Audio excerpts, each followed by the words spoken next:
आज सुबह, जैसा कि आपको ज्ञात होगा, भारत ने इस तरह के सीमा पार हमलों का जवाब देने और उन्हें रोकने तथा उनका प्रतिरोध करने के अपने अधिकार का प्रयोग किया है। ये कार्यवाही नपीतुली, नॉन एस्केलेटरी, आनुपातिक और जिम्मेदारीपूर्ण है। यह आतंकवाद की इंफ्रास्ट्रक्चर को समाप्त करने और भारत में भेजे जाने वाले संभावित आतंकवादियों को अक्षम बनाने पर केंद्रित है। आपको यह भी स्मरण होगा कि 25 अप्रैल 2025 को संयुक्त राष्ट्र सुरक्षा परिषद ने पहलगाम आतंकवादी हमले पर एक प्रेस वक्तव्य जारी किया था, जिसमें आतंकवाद के इस निंदनीय कार्य के अपराधियों, आयोजकों, फाइनेंसरों और प्रायोजकों को जवाबदेह ठहराने और उन्हें न्याय के दायरे में लाने की आवश्यकता पर जोर दिया गया था। भारत की आज की इस कार्यवाही को इसी संदर्भ में देखा जाना चाहिए। 22 अप्रैल 2025 को लश्कर तैयबा से संबंधित पाकिस्तानी और पाकिस्तान प्रशिक्षित आतंकवादियों ने भारत में जम्मू और कश्मीर के पहलगाम में भारतीय पर्यटकों पर बर्बरतापूर्ण हमला किया। 25 भारतीयों और एक नेपाली नागरिक को कायरतापूर्ण मौत के घाट उतार दिया गया। मुंबई के 26 नवंबर 2008 के हमलों के बाद यह भारत में हुई किसी आतंकवादी हमले में मारे गए आम नागरिकों की संख्या की दृष्टि से सबसे गंभीर घटना है। पहलगाम का हमला अत्यधिक बर्बरतापूर्ण था, जिसमें वहां मौजूद लोगों को करीब से और उनके परिवारों के सामने सिर पर गोली मारी गई। हत्या के इस तरीके से परिवार के सदस्यों को जानबूझकर आघात पहुंचाया गया। साथ ही उन्हें यह नसीहत भी दी गई कि वे वापस जाकर इस संदेश को पहुंचा दें। यह हमला स्पष्ट रूप से जम्मू और कश्मीर में बहाल हो रही सामान्य स्थिति को बाधित करने के उद्देश्य से किया गया था। चूंकि पर्यटन फिर से अर्थव्यवस्था का मुख्य आधार बन रहा था, इस हमले का मुख्य उद्देश्य इसे प्रतिकूल रूप से प्रभावित करना था। पिछले वर्ष आप सभी जानते हैं 2.25 करोड़ से अधिक पर्यटक कश्मीर आए थे। इस हमले का मुख्य उद्देश्य इसलिए संभवतः यह था कि इस संघ राज्य क्षेत्र में विकास और प्रगति को नुकसान पहुंचाकर इसे पिछड़ा बनाए रखा जाए और पाकिस्तान से लगातार होने वाले सीमा पार आतंकवाद के लिए उपजाऊ जमीन बनाने में सहायता की जाए। हमले का यह तरीका जम्मू और कश्मीर और शेष राष्ट्र दोनों में सांप्रदायिक दंगे भड़काने के उद्देश्य से भी प्रेरित था। इसका श्रेय सरकार और भारत के सभी नागरिकों को दिया जाना चाहिए कि इन प्रयासों को विफल कर दिया गया। एक समूह ने खुद को रेजिस्टेंस फ्रंट TRF कहते हुए इस हमले की जिम्मेदारी ली है। यह समूह संयुक्त राष्ट्र द्वारा प्रतिबंधित पाकिस्तानी आतंकवादी समूह लश्कर तैयबा से जुड़ा हुआ है। यह उल्लेखनीय है कि भारत ने मई और नवंबर 2024 में संयुक्त राष्ट्र की 1267 कमेटी की सैंक्शंस मॉनिटरिंग टीम को अर्धवार्षिक रिपोर्ट प्रस्तुत की थी, जिसमें TRF के बारे में साफ इनपुट दिए गए थे। इससे पाकिस्तान स्थित आतंकवादी समूहों के लिए कवर के रूप में TRF की भूमिका सामने आई थी।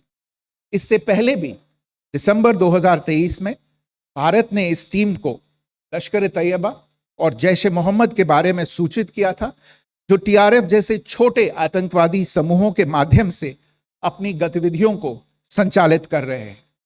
इस संबंध में 25 अप्रैल को UN सिक्योरिटी काउंसिल प्रेस वक्तव्य में TRF के संदर्भ को हटाने के लिए पाकिस्तान के दबाव पर भी ध्यान दिया जाना चाहिए। पहलगाम आतंकवादी हमले की जांच से पाकिस्तान के साथ आतंकवादियों के संपर्क उजागर हुए हैं। रेजिस्टेंस फ्रंट द्वारा किए गए दावे और लश्कर तैयबा से ज्ञात सोशल मीडिया हैंडल द्वारा इसको रीपोस्ट किया जाना इसकी पुष्टि करता है। चश्मदीद गवाहों और विभिन्न जांच एजेंसियों को उपलब्ध अन्य सूचनाओं के आधार पर हमलावरों की पहचान भी हुई है। हमारी इंटेलिजेंस ने इस टीम के योजनाकारों और उनके समर्थकों की जानकारी जुटाई है। इस हमले की रूपरेखा भारत में सीमा पार आतंकवाद को अंजाम देने के पाकिस्तान के लंबे ट्रैक रिकॉर्ड से भी जुड़ी हुई है, जिसके लिखित और स्पष्ट दस्तावेज उपलब्ध हैं। पाकिस्तान दुनिया भर में आतंकवादियों के लिए एक शरण स्थल के रूप में पहचान बना चुका है। यहां अंतर्राष्ट्रीय स्तर पर प्रतिबंधित आतंकवादी सजा पाने से बचे रहते हैं।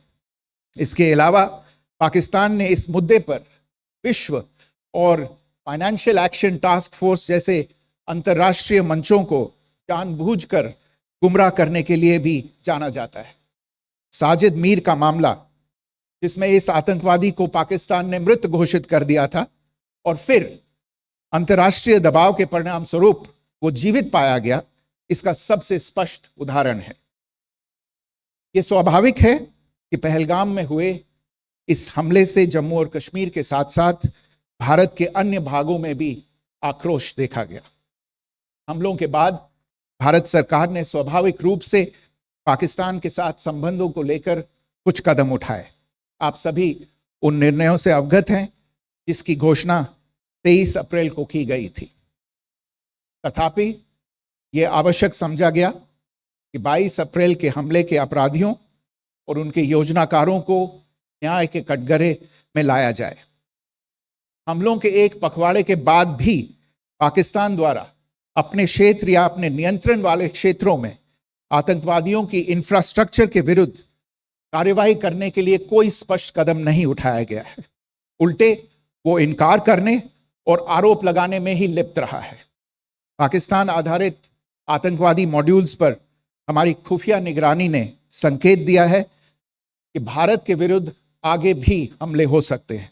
अतः इनको रोकना और इनसे निपटना दोनों को बेहद आवश्यक समझा गया।